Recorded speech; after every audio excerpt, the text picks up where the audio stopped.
Hai semuanya, bertemu lagi bareng Mihu di sini. Oh iya, kali ini Mihu akan membawakan alur cerita Donghua yang berjudul Wudong Qiankun. Mihu mengingatkan sekali lagi ya bahwa konten ini full spoiler. Tanpa lama-lama lagi, yuk langsung aja kita masuk ke isi ceritanya. Melanjutkan dari kisah sebelumnya. Pada saat ini sebuah arai bercahaya besar melayang di atas gunung. Di ruang di atas susunan cahaya, ruang itu terdistorsi dan sepertinya terowongan spasial hitam gelap terbentuk secara samar-samar. Lindong, susunannya sudah selesai. Sudah waktunya untuk pergi. Ucap Moluo menoleh dan menatap Lindong yang sedang berjalan ke puncak gunung. Lindong mengangguk. Berdiri di belakangnya wanita muda bernama Sin King juga mulai berlari saat dia mencoba mengikutinya. Ayo pergi. Lindong memiringkan kepalanya dan berbicara dengan wanita muda di belakangnya. Setelah itu dia memimpin dan memasuki barisan cahaya besar. Ketika Kingzi melihat dua individu yang telah memasuki susunan cahaya, dia merenung sejenak sebelum menjentikan jarinya. Segera sinar cahaya hijau melesat ke arah Lindong.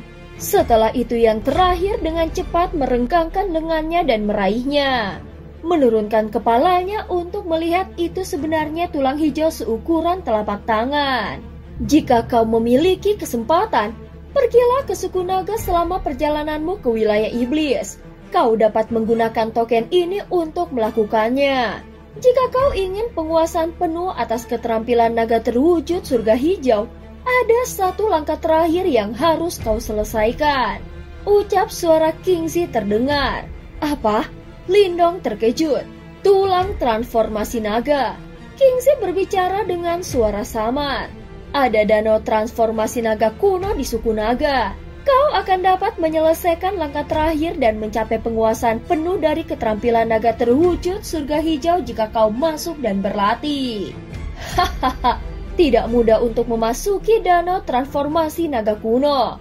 Orang-orang tua dan keras kepala itu pasti tidak akan membiarkan Lindong menikmati berkah yang begitu besar. Alasan kau bisa pergi adalah karena kau memiliki garis keturunan naga. Lindong mungkin telah mempelajari keterampilan naga terwujud surga hijau, tetapi dia masih manusia. Ucap Moluo mengingatkan.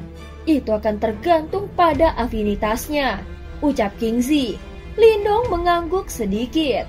Setelah itu dia menyimpan tulang hijau di tangannya dan menangkupkan tangannya secara formal ke arah Kingzi, Moluo, Mulan, Tang Xinlian, dan yang lainnya. Teleportasi akan segera dimulai. Hati-hati, Moluo dan Kingzi saling bertukar pandang. Segel yang dibentuk oleh tangan mereka berubah dan ruang itu sendiri mulai terdistorsi dengan keras. Pusaran spasial di atas seperti mulut besar yang memanjang ke bawah. Pada saat yang sama, cahaya di sekitar Duo Lindong juga menjadi lebih padat. Kakak Lindong, jika ada yang menggertakmu di wilayah iblis, kau bisa kembali ke laut iblis kekacauan. Aku akan membelamu. Ucap Mulingsan melambaikan tangan kecilnya. Matanya yang besar juga memerah karena dia enggan melihat Lindong pergi. Lingsan, lakukan yang terbaik dan berlatihlah dengan baik. Aku akan membutuhkan bantuanmu di masa depan. Ucap Lindong tersenyum. Ya, ucap Mulingsan mengangguk dan penuh semangat. Setelah itu matanya menjadi semakin merah saat dia menatap cahaya yang semakin terang di tubuh Lindong. Semuanya, mari kita bertemu lagi. Intensitas cahaya akhirnya mencapai batasnya setelah suara Lindong dipancarkan. Ruang terdistorsi mendesing dan melahap Duo Lindong. Setelah itu riak spasial liar dan keras menyapu tempat itu. Cahaya terang itu bertahan lama sebelum berangsur-angsur menghilang. Arai cahaya itu secara bertahap melemah dan dua sosok di dalamnya benar-benar menghilang.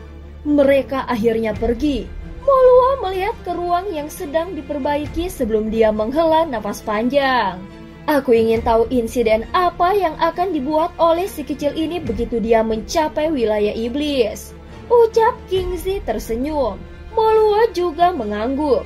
Sementara Lindong sekali lagi melakukan perjalanan melalui ruang angkasa dan meninggalkan Laut Iblis Kekacauan ke daerah iblis yang jauh.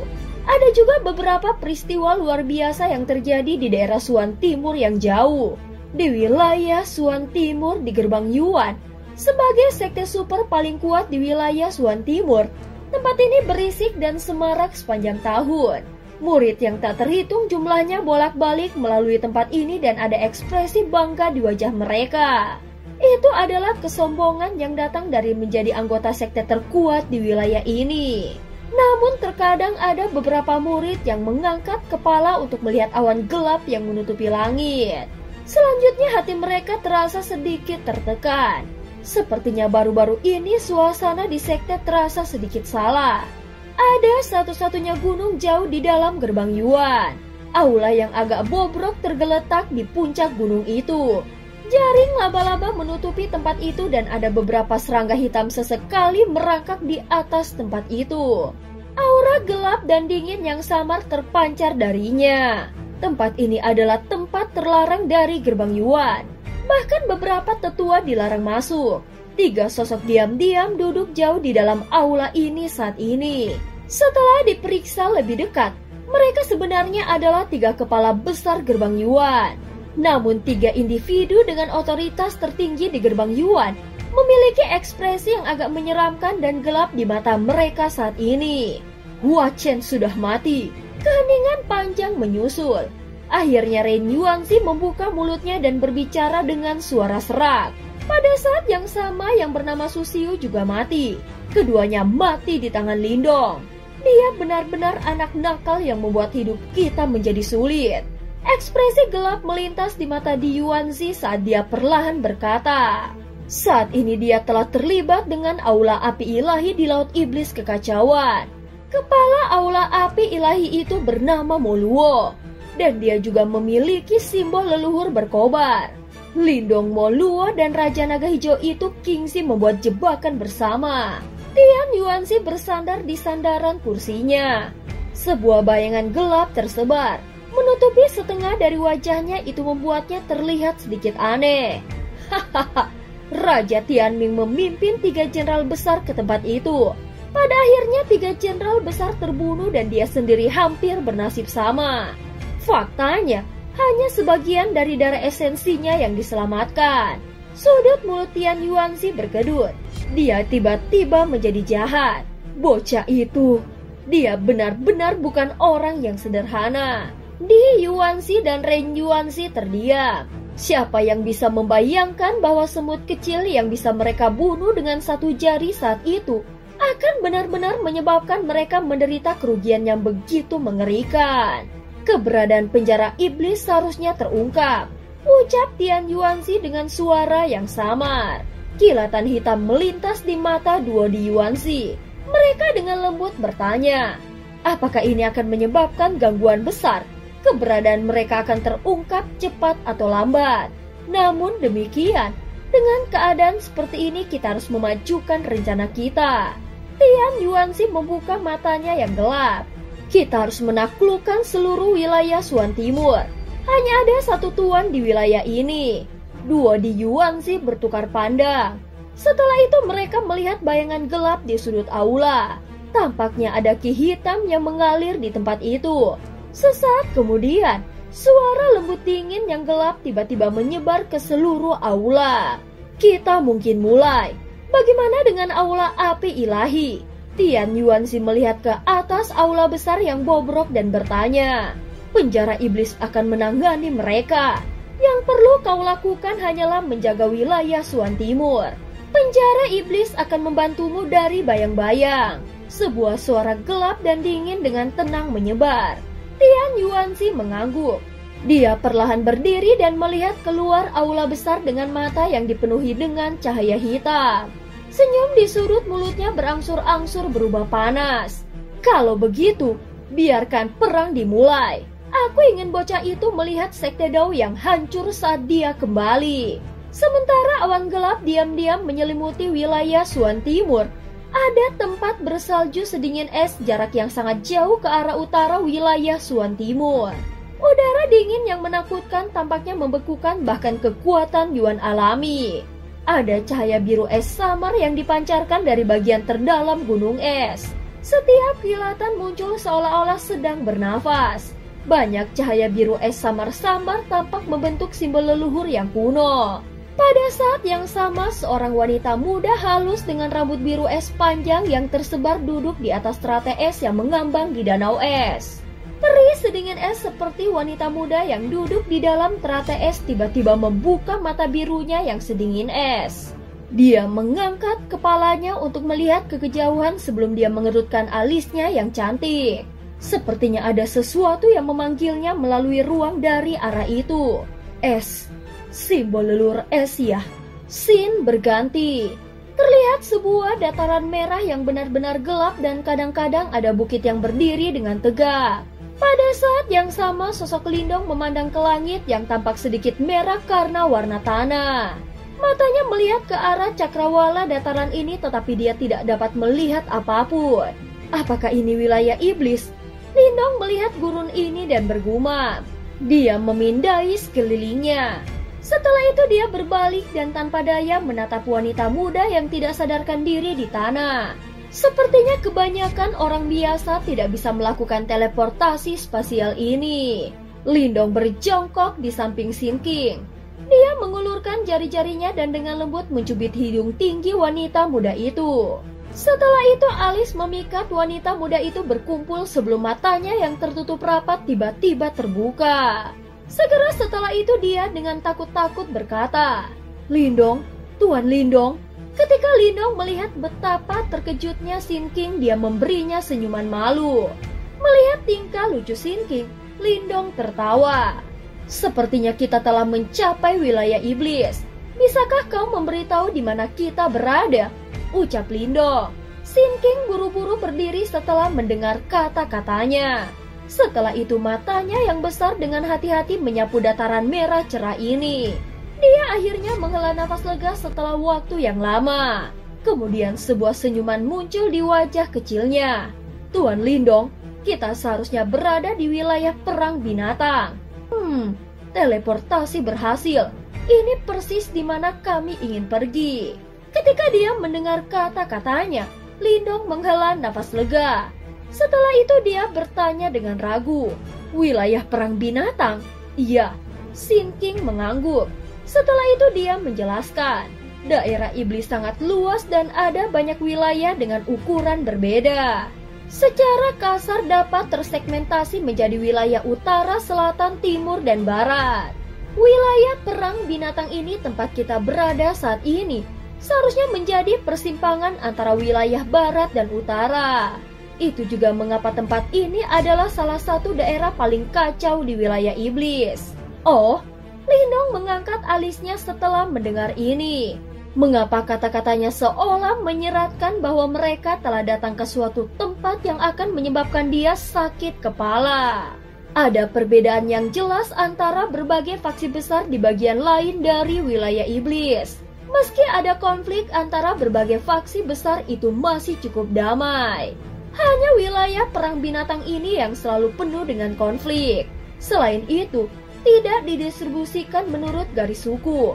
Sebaliknya itu diperintah oleh berbagai tiran yang sangat kuat. Saat ini, komandan tertinggi di wilayah perang binatang seharusnya adalah 8 komandan iblis yang hebat. Ucap Sin King berpikir sejenak sebelum menjawab. 8 komandan iblis yang hebat? Lindong terkejut. Dia tidak tahu apa-apa tentang daerah iblis. Untungnya Moluo menyiapkan panduan untuknya. 8 komandan iblis hebat mewakili 8 faksi terkuat di wilayah perang binatang. Selain itu mereka semua berada pada tahap kematian mendalam yang sempurna dan ada banyak ahli yang kuat di bawah mereka. Oleh karena itu semuanya cukup terkenal bahkan di seluruh wilayah iblis. Selain 8 komandan iblis yang hebat, masih ada banyak faksi dengan berbagai ukuran di wilayah perang binatang. Dalam upaya untuk mengamankan wilayah dan sumber daya, pertarungan yang terjadi adalah hal yang biasa. Selain itu, berpindah tangan juga merupakan hal yang biasa. Satu faksi mungkin bertanggung jawab hari ini, Tetapi tempat itu bisa dengan mudah direbut oleh faksi lain besok.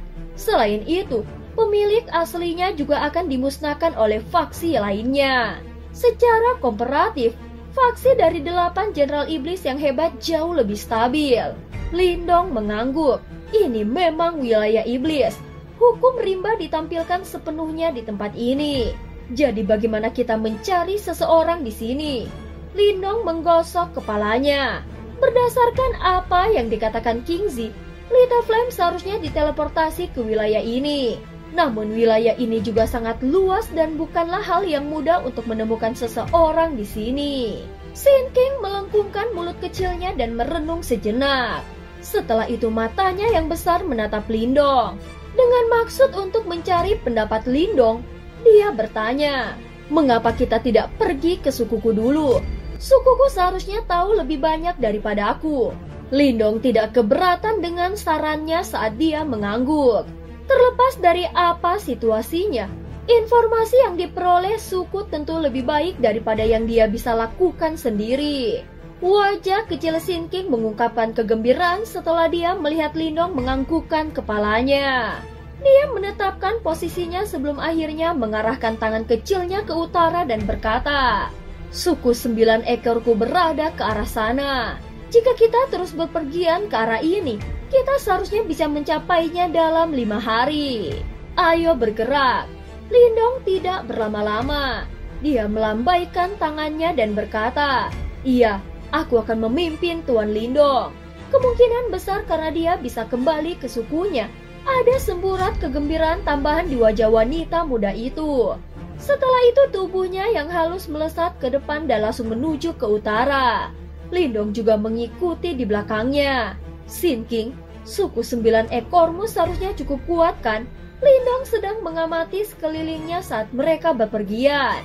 Setelah itu dia menarik pandangannya dan menatap Sin King di depan, yang dengan serius memimpin dan bertanya sambil tertawa. Sin King yang memimpin terkejut mendengar ini. Matanya yang besar tampak sedikit redup. Setelah itu dia berbicara dengan agak malu-malu. "Itu tidak benar. Suku 9 ekorku saat ini cukup lemah. Pemimpin suku kami yang juga ibuku hanya berada di tahap kematian mendalam awal. Ini hanya memungkinkan suku 9 ekor kami hampir tidak bisa bertahan hidup di wilayah perang binatang. Kami pernah mencari perlindungan dengan faksi besar untuk memastikan keselamatan kami. Namun pihak lain meminta agar suku 9 ekor kami mengirim upeti dari 10 anggota suku perempuan muda kepada mereka setiap tahun. Kami menolak dan akhirnya meninggalkan mereka dan pergi jauh ke tempat ini. Namun kami juga membayar harga yang lumayan untuk itu. Sebagian besar pria di sukuku termasuk ayahku terbunuh selama pembalasan." Tubuh Lindong berhenti. Dia menatap wanita muda dengan mata memerah. Dengan lembut menggigit bibirnya sebelum dia tiba-tiba berkata, "Maaf." Sin King menggelengkan kepalanya dan berkata, "Begitulah cara kerja di wilayah iblis. Aku telah menempuh jarak yang sangat jauh ke aula api ilahi untuk menjadi kuat. Setelah itu aku akan kembali untuk melindungi anggota sukuku. Kau akan berhasil." Lindong sedikit tergerak. Wanita muda ini mungkin tampak pemalu, tetapi dia memiliki kekuatan batinnya sendiri yang dalam. Segera Lindong akhirnya menghela nafas diam-diam di dalam hatinya. Saat itu dia juga bertekad untuk menjadi lebih kuat untuk melindungi keluarganya. Sin King berbicara dengan suara yang tidak jelas. Sin King tidak sehebat Tuan Lindong. Kau telah mencapai tahap kematian mendalam awal pada usia yang begitu muda. Terlebih lagi, kau bahkan mengalahkan kedua musuh itu yang bahkan kakak perempuan Xin Lian dan Tuan Zhao Ze tidak dapat mengalahkannya sendirian. Lindong menggosok kepalanya dan merasa bahwa situasinya sedikit kacau. Apakah kalian semua berpikir bahwa aku tidak normal? Sin King tertawa. Dia jelas terhibur oleh Lindong. Kemerahan di matanya menjadi sedikit lebih pucat. Setelah itu matanya yang besar diam-diam melirik Lindong. Baru kemudian dia menemukan bahwa yang terakhir tidak sekeras dan tidak dapat didekati seperti para ahli kuat lainnya yang dia bayangkan. Apakah Tuan Lindong punya teman lain dari suku Iblis Marten? Ya, dia adalah saudaraku. ucap Lindong. Wah, Tuan Lindong benar-benar luar biasa. Kau sebenarnya bisa menjadi saudara dengan seseorang dari suku Iblis Marten. Mereka sangat ganas dan bahkan anggota suku naga mewaspadai mereka di daerah iblis, ucap Sin King. Mereka sangat kuat ya. Lindong juga sedikit terkejut. Dia tahu bahwa suku Iblis Marten memiliki kedudukan yang kuat di dunia binatang iblis. Tapi dia tidak pernah mengira mereka akan sekuat ini. Ya, suku Marten Iblis Surgawi adalah salah satu dari 4 suku penguasa besar yang tersisa di wilayah iblis saat ini. Sin King mengangguk. 4 suku tuan? Lindong sedikit tidak berdaya. Sepertinya dia benar-benar tidak terbiasa dengan daerah iblis. Dunia binatang iblis saat ini memiliki 4 suku penguasa dan 8 suku raja. 4 suku penguasa adalah suku naga, suku 9 ponik, suku burung monster, dan suku Marten Iblis Surgawi. Mereka adalah suku terkuat di dunia binatang iblis. Suku 9 Ponix dan suku burung monster. Lindong menggumamkan kedua nama itu. Ini adalah pertama kalinya dia mendengar tentang mereka. Suku 9 ekor kami dulu sangat kuat. Pada saat itu suku 9 ekor kami bahkan berperang dengan suku burung monster dan kami bahkan tidak jatuh ke dalam banyak kerugian. Ucap Sin King berbicara dengan cara yang agak bangga. Oh, Lindong sedikit terkejut kali ini. Dia tidak pernah menyangka bahwa suku 9 ekor yang sangat lemah sekarang benar-benar memiliki masa lalu yang begitu gemilang. Karena bencana besar di zaman kuno, suku 9 ekorku menderita kerugian besar dan semua ahli top kami terbunuh. Setelah itu ada beberapa anggota suku yang tidak bisa mencapai tahap 9 ekor tertinggi di tahun-tahun berikutnya. Ini mengakibatkan penurunan suku kami hingga mencapai kondisi saat ini, ucap Sin King. Jadi seperti itu, Lindong tiba-tiba mengerti. Sepertinya semakin banyak ekor yang dimiliki anggota suku 9 ekor ini, maka akan semakin kuat mereka. Kalau begitu berapa ekor yang kau miliki? Lindong tanpa sadar melirik ke belakang wanita muda itu dan bertanya sambil tertawa. Sin King hanya memiliki 3. Ucap Sin King ragu-ragu sejenak. Setelah itu cahaya merah menyala di atas sosok cantiknya sebelum 3 ekor berbulu muncul di belakangnya. Lindong menatap penasaran pada 3 ekor lucu berbulu di belakangnya. Dia tanpa sadar mendekatinya dan meraih ekor dengan tangannya. Perasaannya luar biasa dan nyaman. Tuan Lindong. Namun wajah kecil wanita muda itu dengan cepat berubah menjadi merah seperti awan yang terbakar ketika tangannya menyentuh ekornya. Bahkan suaranya mulai bergetar. Lindong tanpa sadar menjadi sedikit tersesat setelah dia melihat reaksi Sin King. Ekornya tidak boleh disentuh secara acak. Wajah kecil Sin King muncul seolah-olah dia akan berdarah saat dia berbicara dengan suara gemetar. Lindong tampaknya telah memahami sesuatu setelah dia melihat reaksinya. Bahkan dengan kulitnya yang tebal, dia tanpa sadar merasakan wajahnya menjadi panas. Dia dengan cepat melepaskan tangannya dan tertawa ke arah langit. Hahaha, bulan yang indah bukan? Ayo cepat pergi. Dia dengan cepat terbang ke depan setelah suaranya terdengar. Ketika Sin King melihat Lindong melarikan diri, dia terkejut. Segera wanita muda itu tanpa sadar menutup mulutnya dan tertawa. Selanjutnya dia buru-buru menundukkan kepalanya dan mengikutinya dengan wajah memerah. Dalam perjalanan, Lindong juga secara pribadi menyaksikan kekacauan di wilayah perang binatang. Dalam waktu setengah hari yang singkat, dia melihat setidaknya 4 kelompok dari faksi yang berbeda bentrok bersama. Teriakan pertempuran mengguncang langit dan itu tampak cukup spektakuler jika dilihat dari jarak yang sangat jauh. Waktu dengan cepat berlalu saat mereka melakukan perjalanan. Dalam sekejap mata, 2 hari telah berlalu. Lindong juga semakin dekat dengan lokasi suku 9 ekor. Matahari terbenam lainnya muncul di langit. Namun lingkungan mereka masih berupa dataran merah terang yang tampaknya tak berujung. Tuan Lindong, suku 9 ekor kami terletak di wilayah barat laut wilayah perang binatang. Tempat itu juga merupakan persimpangan antara Gunung Petir Dalam dan Pegunungan Bukit 100 Binatang. Ucap Sin King memberitahunya informasi tentang suku ekor 9. Gunung Petir Dalam, pegunungan 100 binatang. Ucap Lindong terkejut. Gunung Petir Dalam dan pegunungan 100 binatang adalah faksi yang sangat kuat di wilayah perang binatang. Kedua pemimpin mereka adalah salah satu dari 8 jenderal iblis yang hebat. Sin King menjelaskan, suku 9 ekor kami terletak di celah di antara mereka berdua. Kedua faksi besar itu memiliki banyak konflik satu sama lain dan mereka tidak punya waktu untuk peduli dengan kita. Kami aman selama kami menyerahkan beberapa upeti setiap tahun.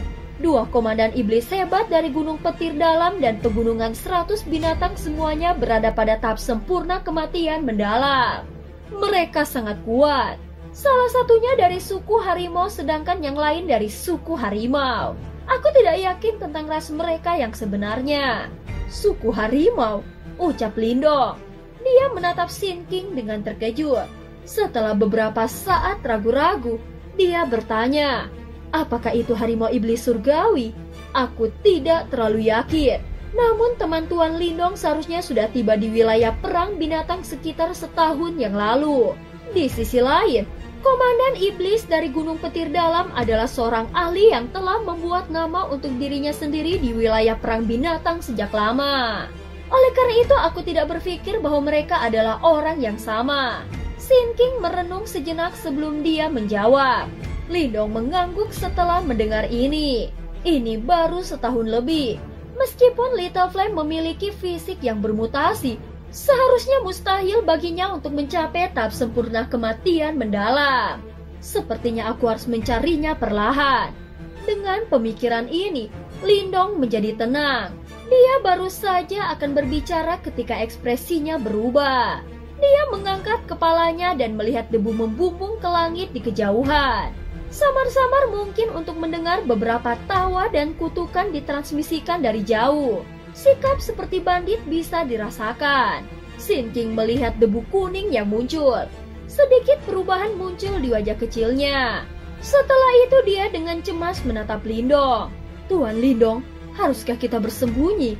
Lindong mengangkat bahunya dengan acuh tak acuh. Setelah itu dia membiarkan Sin King memimpin dan menghindari arah yang dituju kelompok itu. Debu kuning tumbuh semakin kuat. Lindong tampaknya melihat bendera dengan ular piton berwarna darah keriting. Bendera bergoyang menyebabkan piton darah muncul seolah-olah akan melompat ke depan. Itu tampak mengejutkan dan menakutkan. Mereka berasal dari sekte piton darah. Ucap Sin King melihat bendera sekte piton darah dengan suara terkejut. Itu adalah faksi yang cukup terkenal di wilayah perang binatang. Meskipun tidak sekuat faksi 8 besar Komandan Iblis, itu adalah faksi yang cukup tangguh. Orang-orang ini menculik orang-orang dari mana-mana dan semua orang membenci mereka. Tuan Lindong, yang terbaik adalah kita tidak berkonflik dengan mereka, ucap Sin King dengan lembut. Saat Sin King berbicara, kelompok itu mendekat menggunakan jalan utama di dataran. Lindong sekilas melirik mereka. Ada sekitar 100 orang dalam kelompok ini dan banyak dari mereka memiliki aura yang kuat. Faktanya, 2 orang di depan mencapai tahap kematian mendalam awal.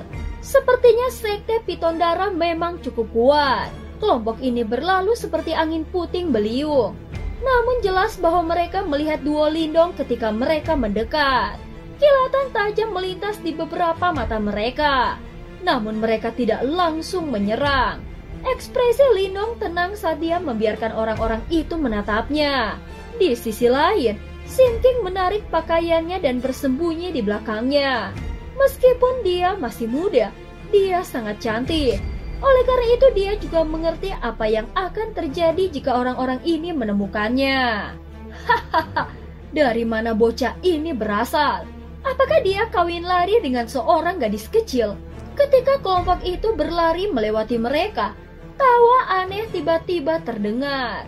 Namun mereka jelas mengabaikan duo Lindong dan langsung terus berjalan maju. Melihat mereka bertahap pergi, Sin King menghela nafas panjang. Setelah itu dia mendengar tawa kasar yang samar-samar ditransmisikan. Kita telah berhasil mendapatkan hadiah yang cukup melimpah kali ini. Jika beberapa benteng itu tidak berani sopan terhadap sekte piton darahku di masa depan, kami akan memusnahkan mereka. Hahaha.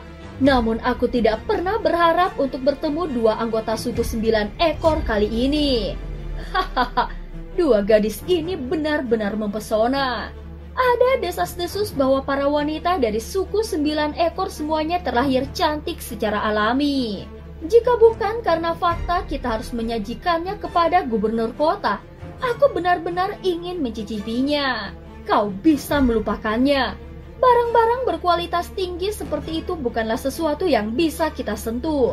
Kita harus membiarkan gubernur kota menikmatinya terlebih dahulu. Tentu saja. Namun begitu gubernur kota telah menikmatinya, mereka dapat diberikan kepada kita untuk bersenang-senang. Kelompok mendesing berlalu. Namun tawa mereka terus bersenandung dan bergema di udara. Lindong menyipitkan matanya. Setelah itu dia menoleh dan melihat wajah kecil Sin King tiba-tiba menjadi pucat. Pada saat ini Sin King terkejut ketika dia melihat kelompok itu, yang secara bertahap menghilang ke cakrawala. Setelah itu matanya menjadi merah. Tangan kecilnya yang mencengkram erat ke pakaian Lindong gemetar saat dia melepaskannya. Sin King, apakah kau baik-baik saja? Lindong bertanya dengan lembut. Sin King menggelengkan kepalanya sedikit. Wajahnya yang kecil dan cantik membuat Lindong tersenyum paksa. Setelah itu dia menurunkan tubuhnya dan mengemasi barang-barang di tanah. Ketika dia berdiri lagi, dia menggigit bibirnya dan berkata, "Tuan Lindong, bisakah kau pergi ke sukuku dulu? Sin King memiliki beberapa hal mendadak yang harus aku tangani." Lindong menatap wanita muda itu dan tertawa. "Apakah kau akan mengantarkan dirimu sendiri ke depan pintu mereka?" ucap Lindong. "Tuan Lindong, izinkan aku pergi." Lindong menatap wajah cantik kecil itu yang berlinang air mata. Dia menghela nafas tak berdaya, mengulurkan tangannya dan dengan kasar mengusap wajah kecilnya. "Ayo pergi pemandu kecilku, tanpa kau yang memimpin, bukankah aku akan membutuhkan waktu lama untuk mencapai sukumu?" Sin King membuka matanya yang menjadi kabur karena air matanya. Dia melihat wajah tersenyum pemuda itu dan menggigit bibirnya. Bahkan ada lebih banyak air mata di matanya. "Kau benar-benar bayi yang cengeng. Ayo pergi." Lindong tersenyum sambil mengusap air mata di wajah Sin King. Setelah itu dia berbalik. Matanya melihat ke arah kelompok yang telah pergi tadi. Mereka benar-benar sekelompok orang licik, ucap Lindong sambil tersenyum sinis. Melihat ekspresi Lindong, jelas Sin King tercengang. Dan cerita pun berakhir. Terima kasih udah dengerin Mihu dari awal sampai akhir ya. Sampai jumpa.